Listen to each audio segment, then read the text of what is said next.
காபூலை கைப்பற்றிய தாலிபான்கள்.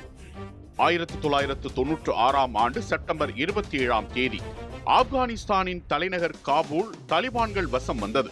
பல ஆண்டுகளாக நடந்த உள்நாட்டுப் போருக்கு பிறகு ஆப்கானிஸ்தானில் இஸ்லாமிய அமீரகம் நிறுவப்பட்டது.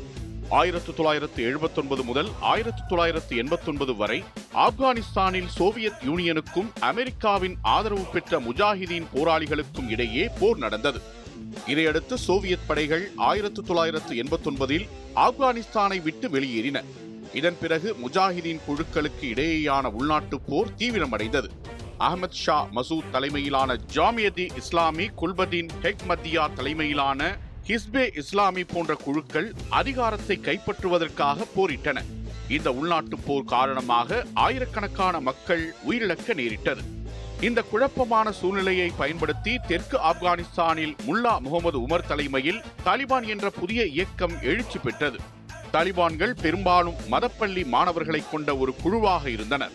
உள்நாட்டுப் போரின் வன்முறை, ஊழல் மற்றும் சீரழிந்த அரசியல் ஆகியவற்றுக்கு முற்றுப்புள்ளி வைக்கப் போவதாகவும், இஸ்லாமிய ஷரியா சட்டத்தின் அடிப்படையில் ஒரு தூய்மையான ஆட்சியை நிறுவப் போவதாகவும் தாலிபான்கள் கூறினர்.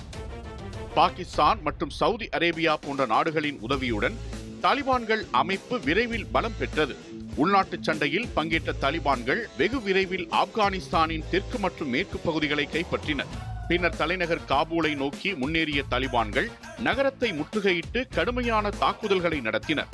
ஆட்சியில் இருந்த அதிபர் பர்ஹானுத்தீன் ரப்பானி மற்றும் அவரது தளபதி அஹ்மத் ஷா மசூத் ஆகியோரின் படைகளுக்கும் தாலிபான்களுக்கும் இடையே மிக கடுமையான போர் நடந்தது. 1996 செப்டம்பர் 27 அன்று அஹ்மத் ஷா மசூத் தனது படைகளை காபூலில் இருந்து வடக்கு பகுதிக்கு திரும்ப பெற வேண்டிய கட்டாயம் ஏற்பட்டது. இதையடுத்து தாலிபான்கள் காபூலுக்குள் நுழைந்து நகரத்தை கைப்பற்றினர். காபூலை கைப்பற்றிய உடனேயே ஆப்கானிஸ்தான் இஸ்லாமிய அமீரகத்தை நிறுவியதாக தாலிபான்கள் அறிவித்தனர். முன்னாள் கம்யூனிஸ்ட் தலைவர் முகமது நஜீபுல்லா தூக்கிலிடப்பட்டார். தாலிபான்கள் ஆப்கானிஸ்தானில் கடுமையான இஸ்லாமிய ஷரியா சட்டத்தை அமல்படுத்தினர். இசை, தொலைக்காட்சி, திரைப்படங்கள் போன்ற பொழுதுபோக்குகள் தடை செய்யப்பட்டன. பெண்கள் கல்வி கற்கவும் வேலைக்கு செல்லவும் தடை விதிக்கப்பட்டது. ஆண்கள் தாடி வளர்க்க வேண்டியது கட்டாயமாக்கப்பட்டது. தாலிபான்களின் ஆட்சியை பாகிஸ்தான், சவுதி அரேபியா மற்றும் ஐக்கிய அரபு அமீரகம் போன்ற சில நாடுகள் மட்டுமே அங்கீகரித்தன. ஐநா சபையும் பெரும்பாலான உலக நாடுகளும் தாலிபான்களின் ஆட்சியை அங்கீகரிக்கவில்லை. தாலிபானுக்கு எதிராக போரிட்ட அஹ்மத் ஷா மசூத் மற்றும் பிற வட பிராந்திய தளபதிகள் இணைந்து நார்த்தன் அலையன்ஸ் என்ற வடக்கு கூட்டணியை உருவாக்கினர். இந்த கூட்டணிக்கு ரஷ்யா, ஈரான் மற்றும் இந்தியா போன்ற நாடுகள் ஆதரவளித்தன.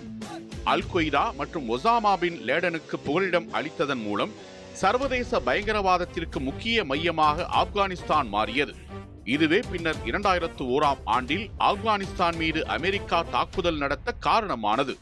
1996ஆம் ஆண்டு செப்டம்பர் 27ஆம் தேதி தாலிபான்கள் காபூலை கைப்பற்றியது ஆப்கானிஸ்தான் வரலாற்றில் இருண்ட கட்டத்தின் தொடக்கமாக பார்க்கப்பட்டது.